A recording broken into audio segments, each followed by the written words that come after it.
जाने लगे। उसी समय महाराज ब्रह्मा जी के जो मानस पुत्र हैं ना 9, वो उनको लेकर आए।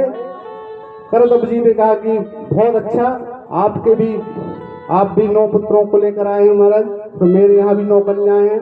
ये बड़ा शुभ अवसर है, पुत्र भी हो गया, इन कन्याओं का मैं आपके पुत्रों के साथ कन्या का दान कर देता हूँ। वहीं पर उन्होंने अत्रि को वंशुया ब्याही, वशिष्ठ जी को अरुंधति को विवाह, ऐसे महाराज उन्होंने विवाह किया।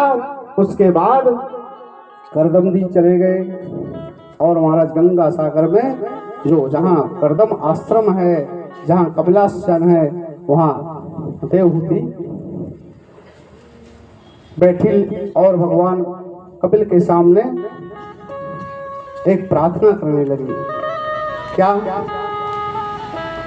देवहूति कहती है, तम तो गताहं शरणं शरण्यं सौभृत्य संसार तरो कुठारं जिघासयं प्रकृते पुरुषस् नमामि सद्धर्मा चिरात्वरिष्ठम्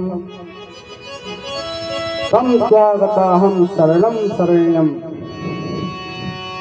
देखो माँ आज प्रणाम कर रही है पुत्र को, क्या कह रही? तम त्वागताहं शरणं शरण्यम। यह सिद्धेश्वर है। संतों की कोई जाति नहीं होती, संबंध भी नहीं होता।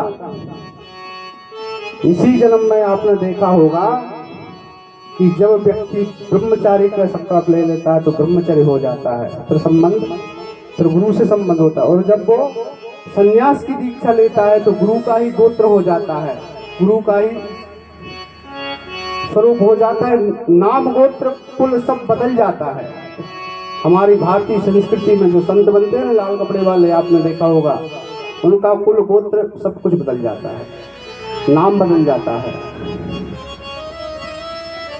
तो ऐसा ही सिद्ध सत्य है, ये तो साक्षात सिद्धेश्वर है भगवान कपिल। और मां जानती है कि यह कोई साधारण पुत्र नहीं है, यह तो भगवान साक्षात नारायण है। इसलिए कह रही, क्या कह रही है? अपने पुत्र के पास बैठकर कहती हैं कि हे पुत्र, मैं आज तुझे केवल पुत्र नहीं मान रही हूँ, मैं जानती हूँ कि तू परमात्मा है और मेरे इस शंकाओं का समाधान करो। तो भगवान कपिल ने कहा कि माता, आपकी कौन सी समस्याएं हैं? कहने लगे कि बेटा, आज तक कोई सामान्य स्त्री मेरे